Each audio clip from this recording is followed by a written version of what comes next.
The time has come once again to look back on the year and call out the games that left a positive, lasting impression on us all. This year we've decided to split this into two categories: ports and classic collections, and brand new games. In this video, we'll be focusing on ports and classic collections. In order for a game to be eligible for the ports and classic collections category, the original release of the game had to be prior to 2022 on a system other than the Nintendo Switch. My name's John Raridan, I'm the director of NintendoWorldReport.com, and it is my pleasure to present to you the top 5 ports and classic collections of 2022. Number 5. 13 Sentinels Aegis Rim. 13 Sentinels Aegis Rim is a game that defies explanation, partially because it's so difficult to describe the game without giving away too much of its story.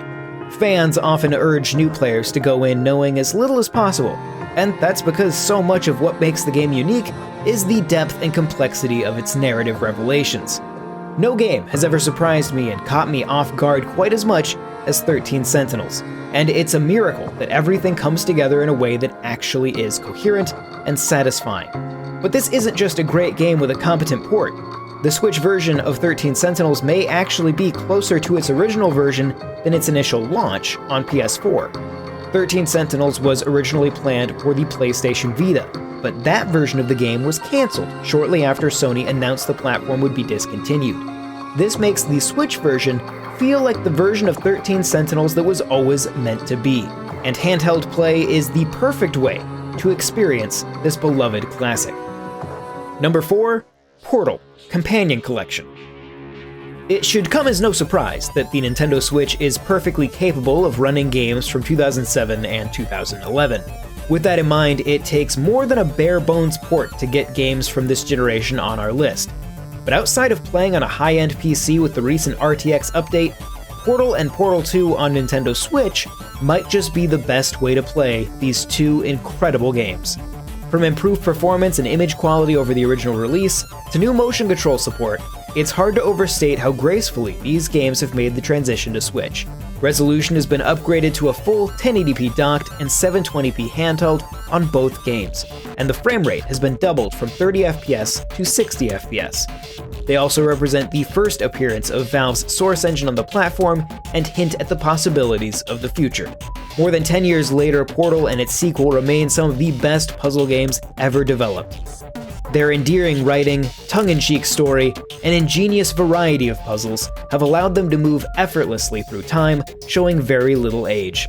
The segmented test chamber design of each game makes them perfect for play on the go, and they are a surprisingly natural fit in the Switch library.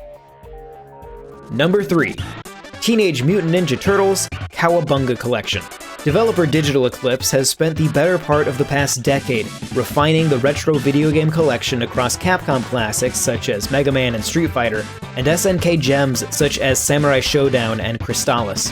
Their work with Capcom also led to the modern revival of Disney licensed games, including DuckTales and Aladdin, offering an enticing view into a world where Digital Eclipse was allowed to crack into more vaults and bring back and memorialize the licensed works of the 80s and 90s.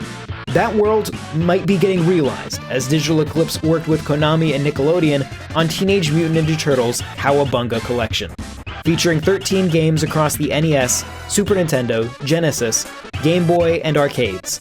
The Teenage Mutant Ninja Turtles Cowabunga Collection is one of the best retro packages I've ever played, providing a nearly definitive encapsulation of the Turtles games of the era while also presenting them in the best way possible. You can play them roughly as they were when they came out, or make use of the enhancements and rewind functionality to get through hard spots. Or maybe you just want to watch a playthrough of Hyperstone Heist just because. Cowabunga Collection presents so many ways to experience the Turtles games of the 80s and 90s, making it enjoyable for anyone who has any interest in the Turtles or their video game exploits. This truly is radical. Number 2. Nier Automata. Nier Automata's announcement for Switch was both exciting and worrying. Its release in 2017, sandwiched between the heavy hitters of Breath of the Wild and Persona 5, was widely acclaimed and managed to vastly outsell its cult classic predecessor. Its fluid combat made by Platinum Games combined with the bizarre yet earnest writing of Yoko Taro made for a game so beloved by fans that it's still receiving spin-offs and crossover appearances to this day, most recently making a strange appearance in Tom Clancy's Rainbow Six Siege. But the real surprise when it released on Switch this year was how it made the transition to a handheld form on Switch so well. In an era where even Nintendo's own franchises are struggling with performance, Nier Automata held its own as one of the Switch's miracle ports, often compared to the likes of Doom 2016 and The Witcher 3. Nier Automata was one of the best games ever made in 2017, and it's one of the best Switch ports ever made in 2022. Before we get to number 1, here are some honorable mentions. No Man's Sky, Live a Live, Chrono Cross: The Radical Dreamers Edition, Klonoa: Fantasy Reverie Series, and Ark: Ultimate Survival Edition. Number 1, Atari 50: The Anniversary Celebration.